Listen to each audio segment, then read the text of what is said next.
All right, so last night we had the review.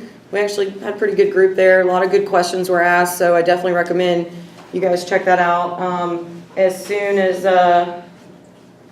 we're done with class, I'll go back and I'll go to my office and I'll upload the videos. So the link will be online on those two websites. Either one of those sites are fine that I emailed you. And so there's a link for the packet. You can print it out. And then what you want to do is print it out and follow along with it. And then at the end of the packet, there's those practice problems for you guys to do to practice studying for the test. Yeah. How do you check? I forgot what time I did mine for the test. Oh, for the basic skills test? Yeah. I don't know. I think if you go back to the registration form, it might show you.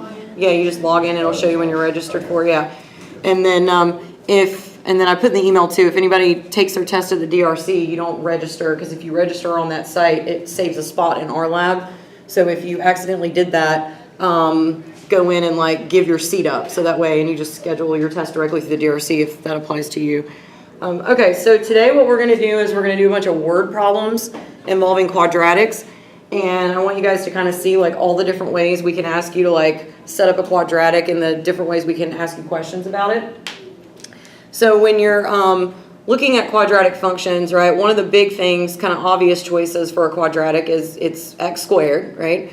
So we could ask you a geometry type question where we're talking about area. So if you're calculating the area of something, a lot of times that'll produce a quadratic. And then we're also going to talk about like money problems. Like so when you're doing revenue and profit and things like that, that can also generate some quadratics for you. So let's look at kind of a pretty standard type question.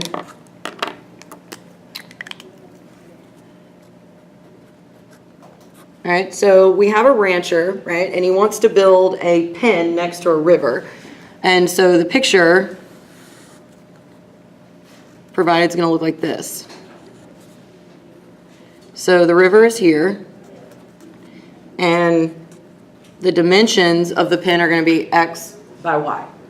So clearly if you wanted the area of this, right, you would have a quantity times another quantity, right?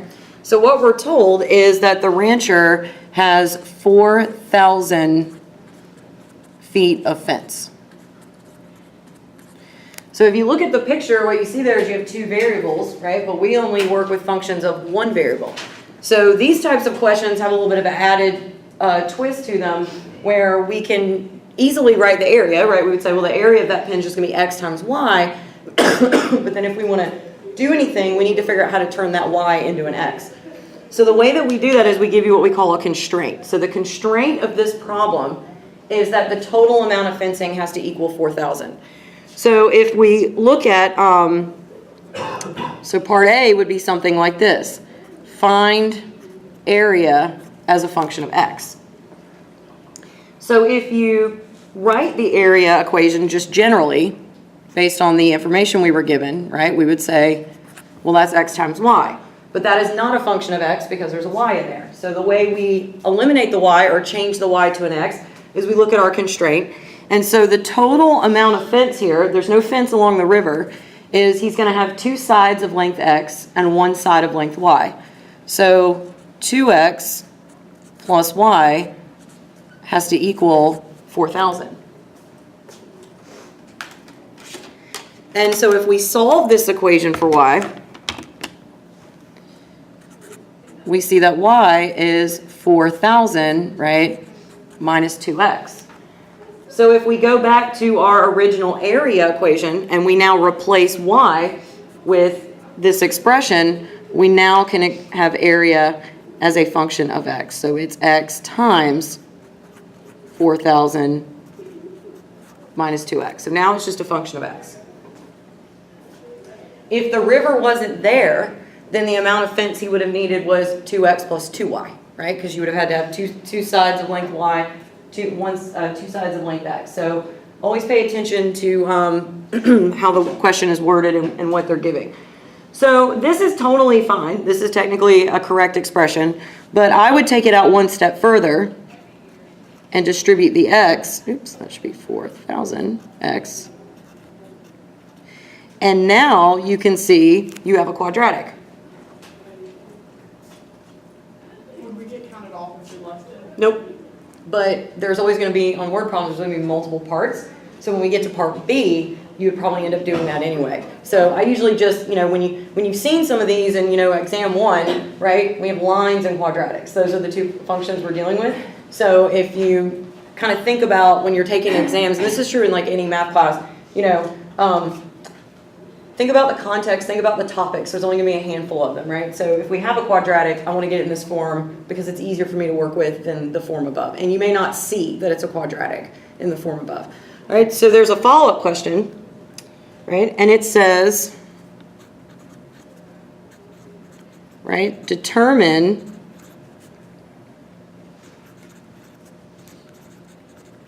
the value x that maximizes your area.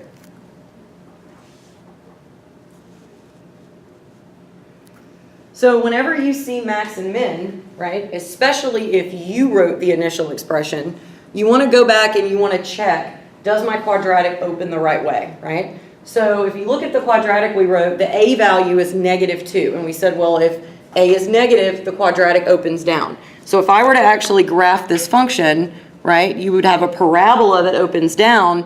And so the vertex, right, is the maximum value on this function. So so if you wrote this equation and your a was positive, right, then your parabola would open up, and if they asked you to maximize, you'd be in trouble, right, because then the parabola would go all the way to infinity. So this is kind of a check you can make on yourself when you're doing the problem to make sure that you actually did the algebra in part A right. So our quadratic opens down, so we actually have a shot at maximizing this. And then the other thing you want to look out for when you're maximizing is, this question was pretty explicit. It said find the value x. But I might have just said, find the dimensions of the pin that maximize the area. So the dimensions of the pin are the lengths of the sides. So the question is, when you're maximizing, it means find the vertex, but you have to decide, well, am I giving the x coordinate of the vertex, or are they asking for the y coordinate of the vertex? So if they said find maximum area, well, area comes out of the equation, so that would be the y value, right? If this case they explicitly said, find the x that maximizes area. So this is another way of saying find h. So you get the difference? So remember, the vertex is two pieces of information, and you have to know which one they're actually asking you to return. So we always have to find h to get k, but in this particular problem, we only want to find h. So we said, well, the way we can find the vertex when we're in this form is h is -b over 2a. So our b in our equation is 4,000. So we're going to have -4,000 over 2 times -2. So that's just going to be 4,000 over 4. So 1,000 is going to be the value that maximizes this.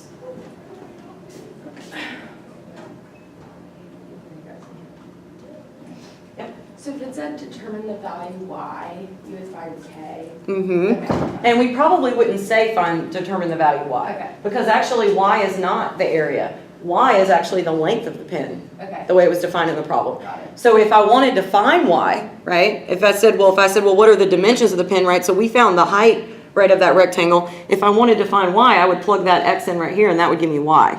Okay. What we would probably say, what you're asking is, if we wanted to find k, is we might just say, find the maximum area of the pin. Okay. And that would be the output variable, the area function. So then that would be the k coordinate. Okay. Yeah. So if you look at the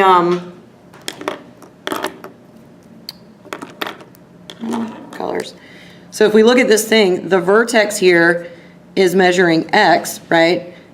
K is returning area for that function. And so this one you got to be careful because y is actually the length, right? So part C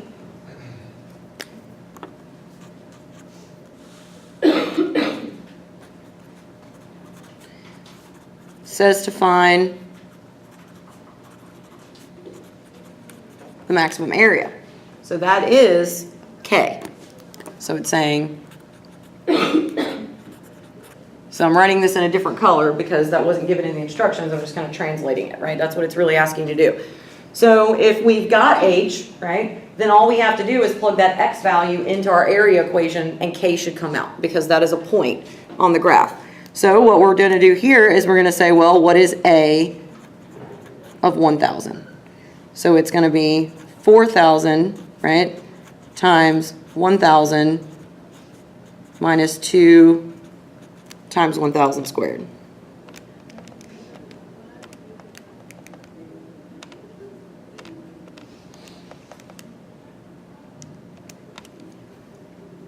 It's 1,000 squared.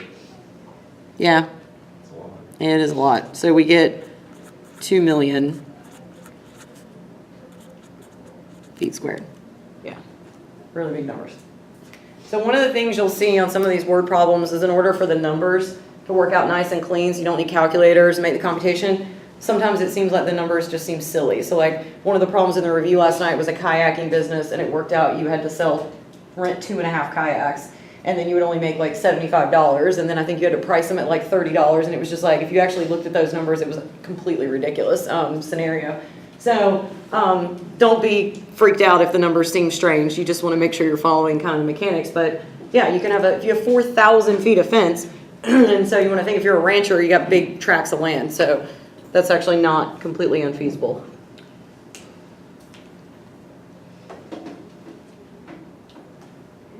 All right, so they didn't ask in this question, but we could have asked you, something like, what's the domain of this function, right? And so for the domain, we would look at the values of x, and x can never be negative in this scenario because you can't have negative fence, right? So the smallest x could ever be is 0, but actually, if you think about this, and contextually, 0 doesn't make sense either, because if you have 0, he's got to use all 4,000 feet of fence. So I would probably not include 0 in the domain and just let x be things greater than 0 up to, and then we could find the maximum value because by the same principle, y cannot be 0. So we don't usually get too in the weeds on domain and range on these contextual problems, but conceptually we could ask you something like, what are the values of x that don't make sense, or something like that. Just you would have a domain restriction. All right, so here's another one I want to look at. So what I want to talk about is, oh yeah, there's a really good piecewise function I want to look at. So the other thing I want to talk about is revenue and profit and loss. So some of this stuff is pretty intuitive if you've ever taken an econ class or business class, but for those of you who haven't, I want to go over kind of the basics of dealing with money. So if you're building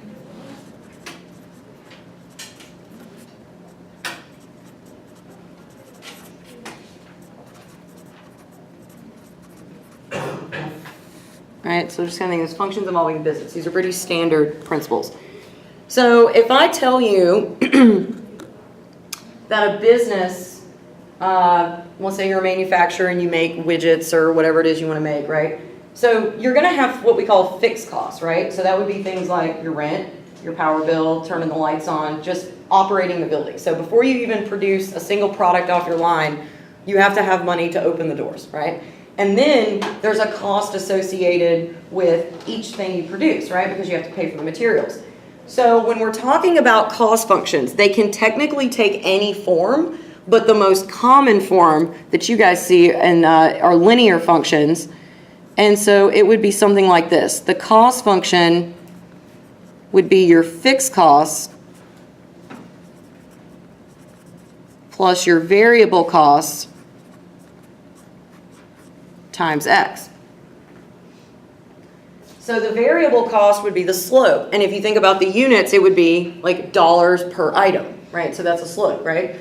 So if I tell you, like for you guys, for example, your fixed cost would be like your cell phone bill, your rent, anything that you pay every single month no matter what. Your variable cost would be the things that change or fluctuate based on what you're doing, right? So if so this would be, right, the slope. This would be a linear equation, and the units of this would be something like, dollars per item, but dollars per whatever quantity we're measuring X in, right? Revenue is measured as the price you charge for something, right, times the quantity that you sell. So we actually set up a price function in an example. We did the Josh selling burritos problem, right? We saw he could put in what price he was going to charge for the burritos, and then the number of burritos he sold came out. Well, if we had taken that equation and rearranged it and made the price the output variable and the number of burritos the input variable, then we would have had a price function, okay? And so then if we had taken that price function and multiplied it by X, that would have given us the total revenue he could have made for that day. So these are just kind of standard general equations that we have.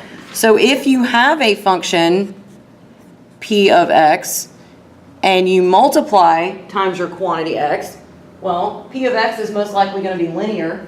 And so then when you multiply times that X, it's going to produce a quadratic for you. So we could actually maximize or minimize revenue. Typically, we're going to maximize revenue.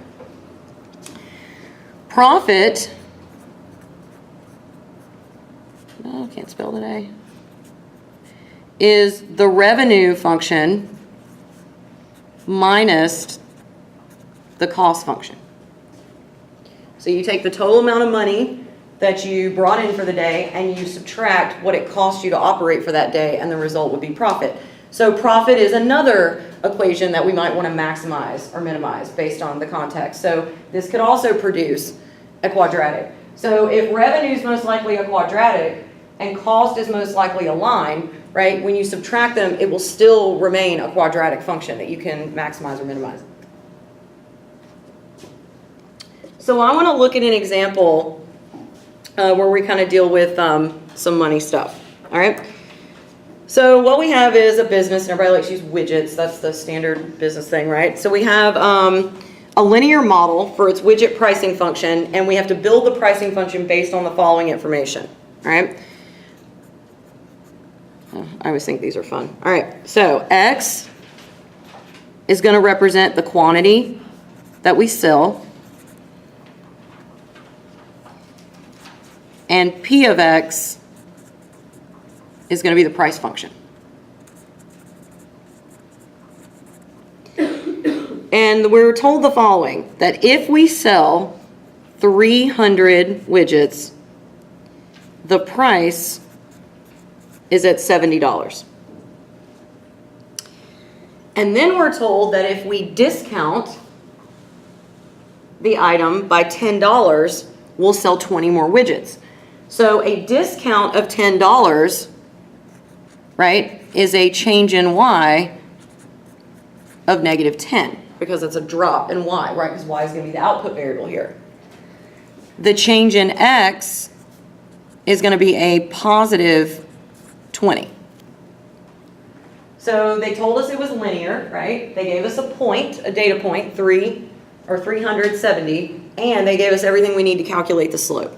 So the slope, right, is the change in Y over the change in X. So it's negative 10 over positive 20. So the slope is going to be negative 1/2.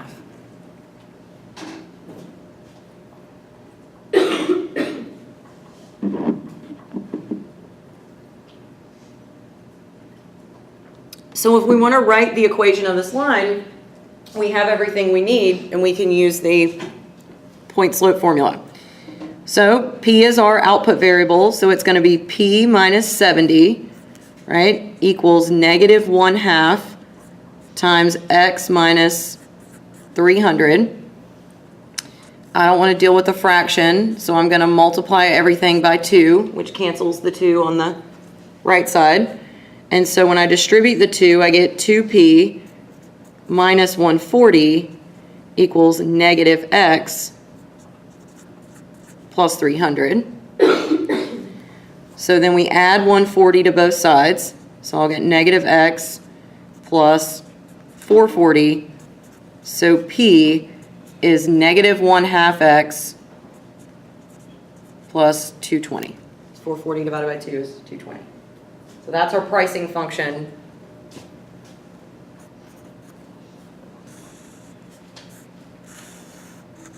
Right, for part A.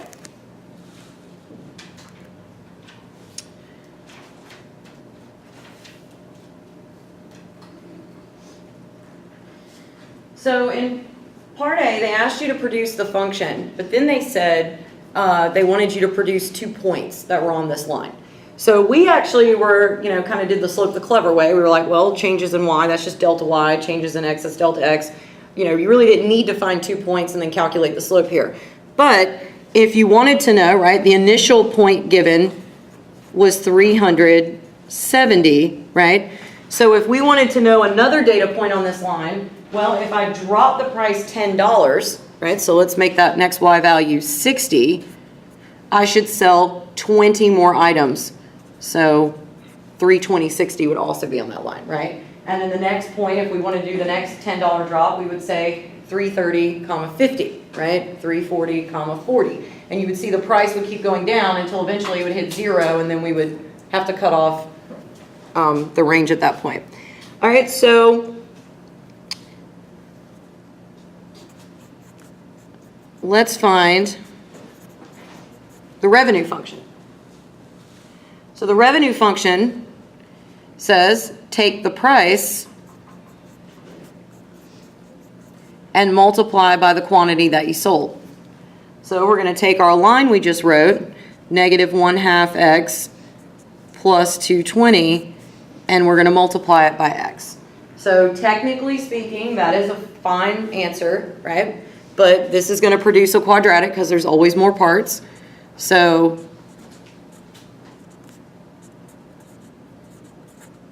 now we can see that we have a quadratic function that opens down.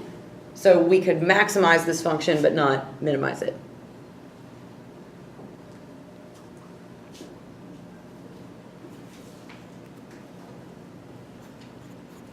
So part C says, right, how many widgets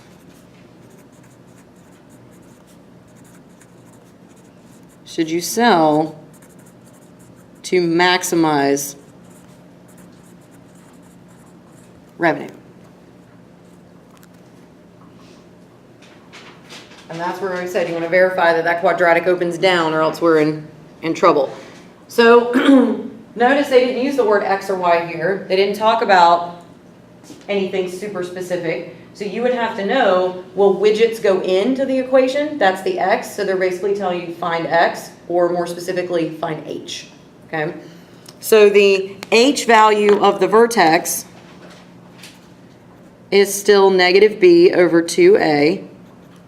So that's going to be negative 220 divided by 2, right, times negative 1/2.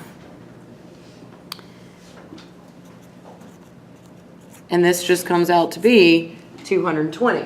So the negative signs in the numerator and denominator cancel each other, but 2 times 1/2 is just 1. So you just get 220 divided by 1.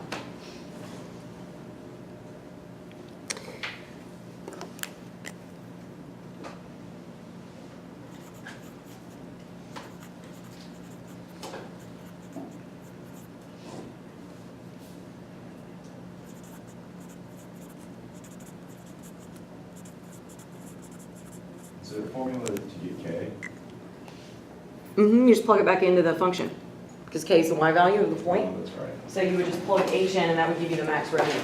So the last part of this problem is pretty clever, okay? So a lot of people would kind of go on autopilot. That would be me. I would just start autofilling things in my head. I would just see what price gives max revenue. I would see max revenue, and I would just throw H into the revenue equation and spit out K. That's not what it's asking. It's asking what price should you sell the item at to get max revenue. So we actually have to plug H not into R of X, but back up into the pricing function we wrote in the first part of the equation. So to do that, we'd say, well, negative, right, 1/2 times 220 plus 220, and that's going to give me negative 110 plus 220, or $110?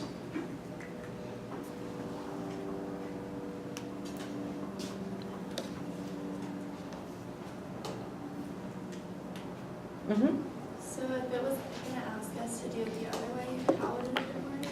If it could have just said, find the maximum revenue, right? So on the last question we did with the area, right, it was what value X gave us the max area, and then the second part was, well, what is the maximum area, right? So we plugged it back in. This doesn't say, well, what is the maximum revenue? It says what price gives you maximum revenue. So the trick here is the pricing function and the revenue function were both linked by X, and X was the number of things you sold. So if 220 items gives you the maximum revenue, then you have to put 220 into the price function to see, well, what price would you have charged at 110, right?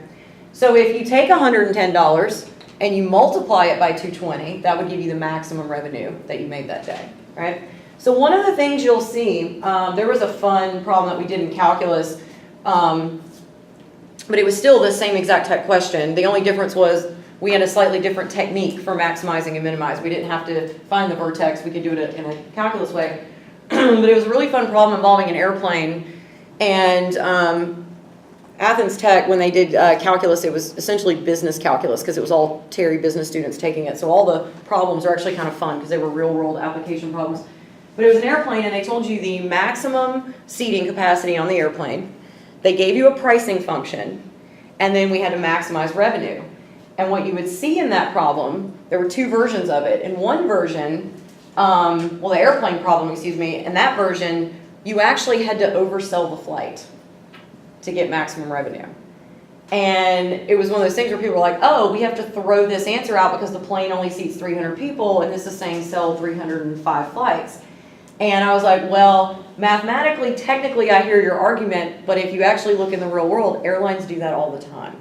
Right? They oversell a flight because they also know the probability of people not showing up or changing their flight. So they're basically gambling on, we're going to sell these 5 extra seats and hope that all 305 people don't show up to the flight, or that somebody's late, or that somebody's whatever. So there is an actual example for, a real world example, for selling more than you really have to sell, okay?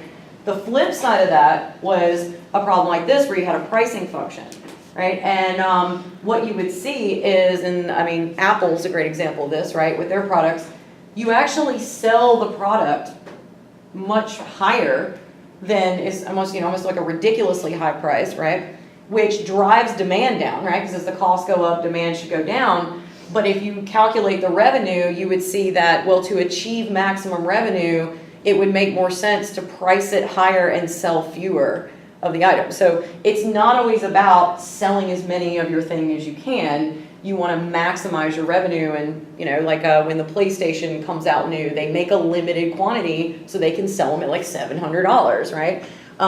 So the kind of funny thing in the news right now is iPhone X, Apple screwed up. They kind of shot for the moon too high. I think those phones were priced at $1,000. And they actually had to cut production in half. They expected to sell like 4 million phones, so they are now only producing 2 million of the phone because they overshot on that one. So these problems are actually kind of fun, and they're very, very applicable to the real world. All right, so I have one I want to look at. This isn't a quadratic equation, but it's a very interesting piecewise word problem. And how do we construct a piecewise equation given two different descriptions in a word problem? So I thought this one was pretty clever. I found it when I was building the exam review. I wanted to put it in the review, but I didn't have time for it. All right, so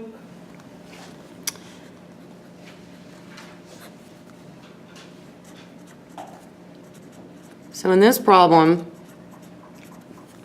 it said you were born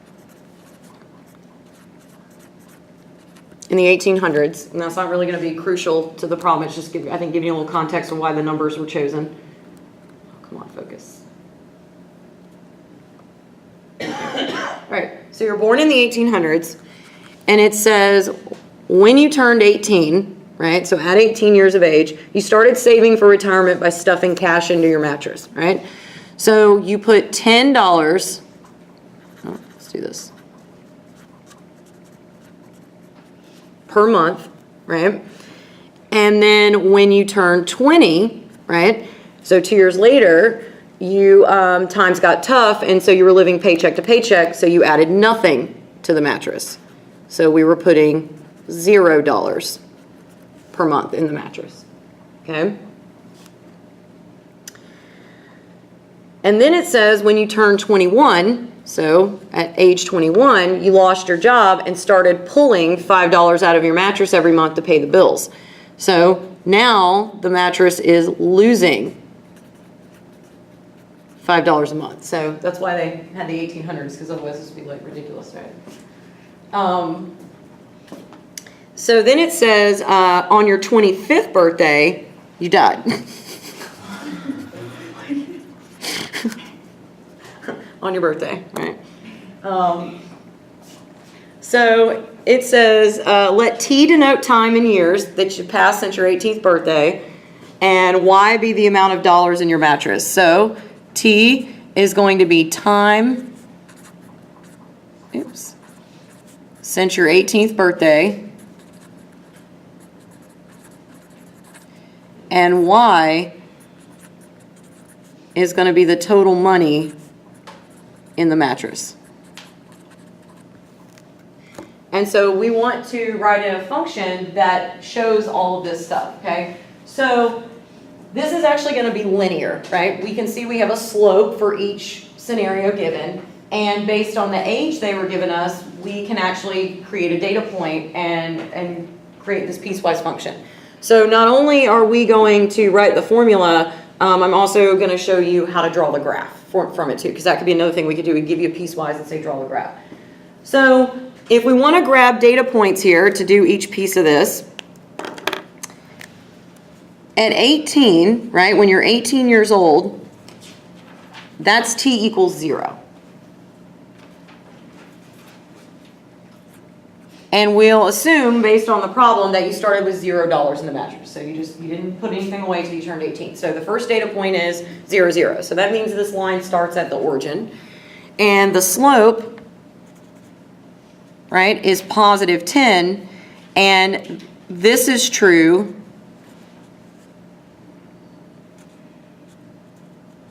up till the time we turn 20. So we did this for 2 years. And remember, T is years since you turned 18. So from 0 to 2, we're going to have to create this line. So we have a point on the line. We have the slope of the line. So let's get the equation.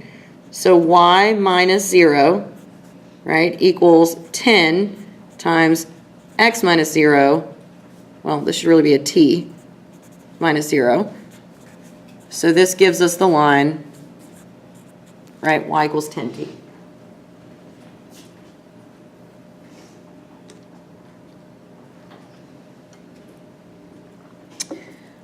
So at 20, right, from 20 to 21 for 1 year, we put no money away, right? So the slope is going to be 0. The money in the mattress just stays flat, but we need to know how much money we had in our mattress, okay? So, ooh, I made a mistake. Anybody catch it? What's the problem with our line? What happens when you plug 2 in that line? How much money does it say you have? The slope was by month and the time was in years. We need to adjust the slope to total amount per year, right? Because we want to plug in 1 year, 2 years, 3 years. Do you guys see that? Okay, so how do we do that? So if it's $10 a month,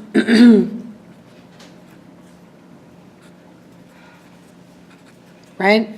There are 12 months in a year. So the slope is actually 120 every year. That's what you end up with at the end of the year. So that means our line is actually 120T. So it was an easy mistake to make. So when you plugged in the 2, you'd be like, whoa, I only have $20 after 2 years? That doesn't make any sense, right? Now if you plug 2 in, you had $240 in your mattress, and that should make a lot more sense, okay? So at the end of 2 years, right, when you're 20 years old, T is 2, and the amount of money in the mattress is 240, and the slope is 0, but it's 0 times 12 gives us 0. So it's still $0 per month, which it worked out to be $0 for the year. So this is just going to be the equation of this is just going to be a horizontal line, and the bounds on this, oops, don't include 2, because we already included it in the first line. So from 2 to 3, because we only did this for 1 year.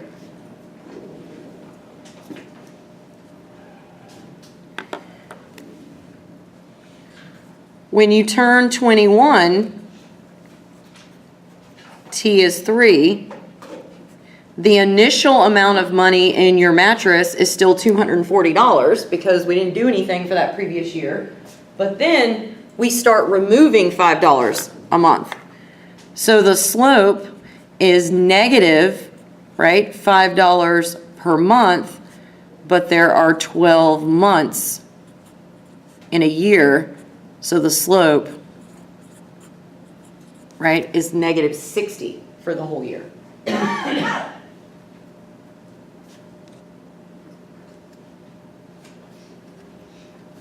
So now we have a data point and a slope, and we can write the equation of this line.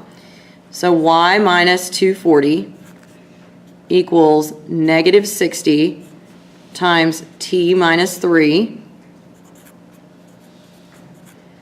Distribute the negative 60, and then add 240 to both sides.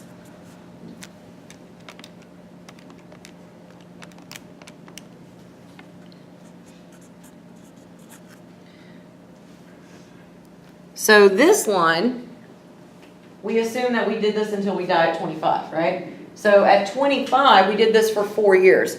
So 25 is 7 years after your 18th birthday. So this line is good from T3 up to T7. So including or not including 7 is kind of a judgment call. You could make a case for either way. You could say, but I would technically include it because you died on your 25th birthday, so you did pull money out for the entire year. So if you plug 7 in, that is going to be the actual amount of money in the mattress at the end of your 25th birthday. So I would include it in this particular problem. So now that we have all the pieces we need, let's put it all together and write our piecewise function. So our piecewise function is going to look like this. So we have y of t. The first piece was 120t, and we said, well, that's good from year 0 up to year 2. So we did that for 2 years. The second piece was just a horizontal line at 240, and that was good, oops, that should be a 2, for the next year. And then the third equation we came up with was negative 60t plus 420, and that was good for 4 years.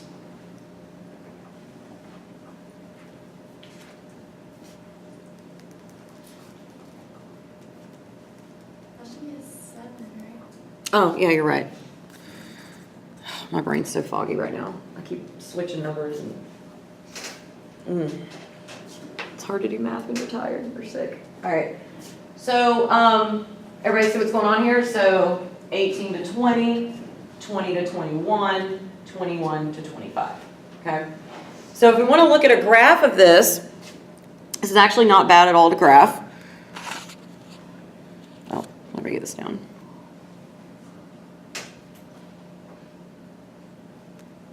Okay. So if we want to graph this is actually pretty easy to graph. So we've got 0 to 2 on our interval. Then we have 3, right? And then we have 7. And we know that at year 2, right, he had $240 in the mattress. So we get a line that goes to the origin with a positive slope. right? And the slope of this line is 120, right? So he just $10 a month for 2 years. Then for a full year, he puts no money in the account, so it just sits at $240 per year. Then he starts taking $5 out for 4 years, so let's see, $5 a month, right? Times 12 months, that's 60, times 4 years is $240. So on his 25th birthday, maybe he died because he was sad because all the money was gone on his mattress. He couldn't pay his bills the next month. So if you did the $5 a month for 4 years, you would have taken all $240 back out of the mattress. So if you plug 7 into our line, we're back down to 0 again, right? And M is negative 60. So they didn't say what you died of, but it could have been a SAR. Yeah. When you're writing constraints with 0, would it be, oh, well, I guess it ends on 7. Yeah. Yeah. I think it was- Yeah, 0 would definitely be included because at time 0 you had 0, right? So it's a real tangible event that happened in the problem. So yeah, so if he lived to the next month, he would have been in the hole, you know, unless he started putting money back away. But I guess it was a really sad life. You're just unemployed for 4 years, then you die. So you have no money. So, but that's what the graph would look like if we graph it. So you just graph each piece of the equation, and that piece only exists on the interval we defined in the equation itself. All right?